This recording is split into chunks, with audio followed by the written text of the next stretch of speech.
Good morning, Little Masters, and welcome back to today's Tolkien Times. I'm the Man of the West, also from the Prancing Pony podcast. Let's keep week 21 going with today's Tolkien Tuesday. Now, for all of Series 3 so far, we've been going back to Tolkien's youth and the story of the TCBS. Now, specifically, I've been diving into the incredible research and deeply human storytelling of John Garth from his must-read Tolkien and the Great War. Now, be sure to check out his website, johngarth.co.uk, where you can not only get your copy of Tolkien and the Great War, but other works of his, like Tolkien at Exeter College, or the gorgeous volume, The Worlds of J.R.R. Tolkien. You can also get the audiobook version of Tolkien and the Great War, narrated by John himself. Now, last time we talked about Tolkien's budding fascination with the Gothic language, and with creating his own languages, conlangs as they're known. We also read about Tolkien playing Hermes in The Peace in 1911 in his farewell to King Edward's. This time, we're going to set Garth's book aside for a little bit and return to Carpenter's biography as Tolkien makes his way to Exeter College at Oxford, though not so much his time there, we'll get to that eventually, as a return to the TCBS during his first Christmas vacation. Carpenter tells us that Tolkien spent that Christmas break in 1911 revisiting old haunts. And yes, that's my only Halloween reference. More than that, it turns out that the TCBS, which had survived his departure from King Edward's, was putting together a one-performance production of the English satirical comedy The Rivals. Rob Gilson, whose father was still the headmaster at the school, had obtained permission, even though, as Carpenter puts it, a play by an English dramatist had never before been performed at the school. And Tolkien was cast as the chief comic figure of the play, a Mrs. Malaprop, the middle-aged widow guardian of a wealthy teenaged heiress. Side note, if you've ever heard of a malapropism, that word comes from this character's name. Malapropisms are words that sound like what they really meant, but mean something entirely different. Like when Mike Tyson once said, "I might just fade into Bolivian," instead of oblivion. Or when former Chicago Mayor Richard Daley once called O'Hare Airport the crosswords of the nation. Anyway, sidebar over. Carpenter tells us that the school magazine reported J.R.R. Tolkien's Mrs. Malaprop was a real creation, excellent in every way, and not least so in makeup. R.Q. Gilson as Captain Absolute was a most attractive hero, bearing the burden of what is a very heavy part, with admirable spirit and skill. And as the choleric old Sir Anthony, Christopher Wiseman was extremely effective. Among the minor characters, G.B. Smith's rendering of the difficult and thankless part of Falkland was worthy of high praise. Carpenter continues, the occasion cemented Tolkien's friendship with G.B. Smith. The friendship was to be lasting and productive, and Smith was henceforth regarded as a full member of the TCBS.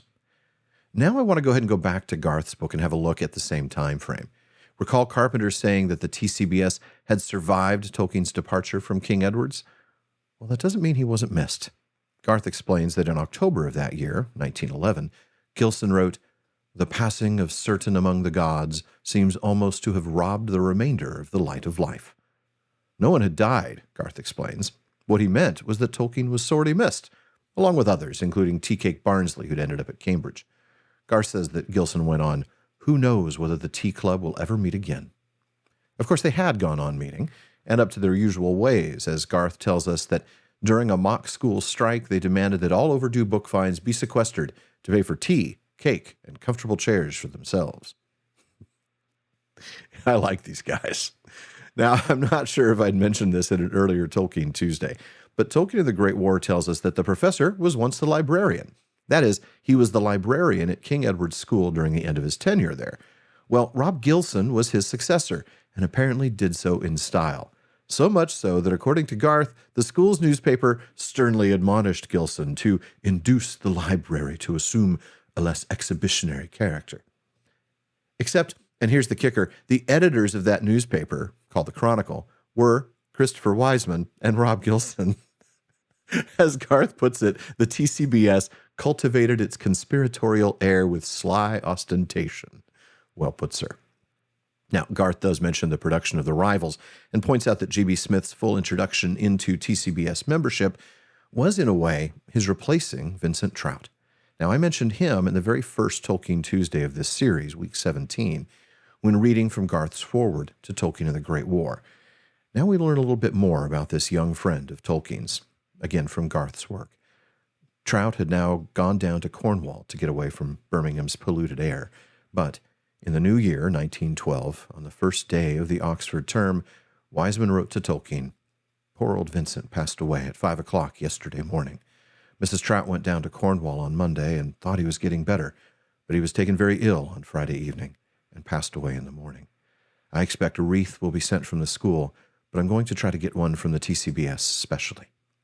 Tolkien, unable to get to Cornwall in time, was unable to attend his funeral. Now, Garth describes Trout's impact on the young men of the TCBS as quiet but profound. He was different from the others, prone to slow deliberation, a bit quiet and anxious in social situations, but grimly tenacious, he says, when playing rugby. Garth adds, though, that Trout epitomized some of the best qualities of the TCBS. Not its facetious humor, but its ambitious and creative individualism.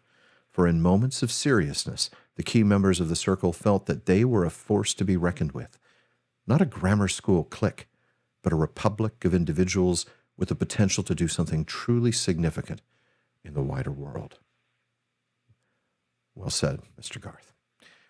Another early loss for Tolkien, perhaps foreshadowing the even larger losses ahead in the Great War. But folks, this wraps up Tolkien Tuesday. Now, if you don't own a copy of Tolkien and the Great War, you really should take care of that right now by going to johngarth.co.uk. And do consider backing John's future work by supporting him over on Steady. I'm proud to do so, and I hope you'll consider doing it as well.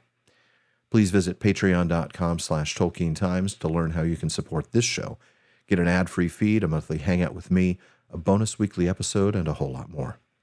Finally, join me again tomorrow on today's Tolkien Times for Word Nerd Wednesday. If you're watching this on YouTube, please be sure to like, subscribe, and turn on notifications. Please follow or subscribe in your podcast apps, and follow @Tolkien Times on Instagram, Twitter, and TikTok. Finally, as Faramir says, go with the goodwill of all good men.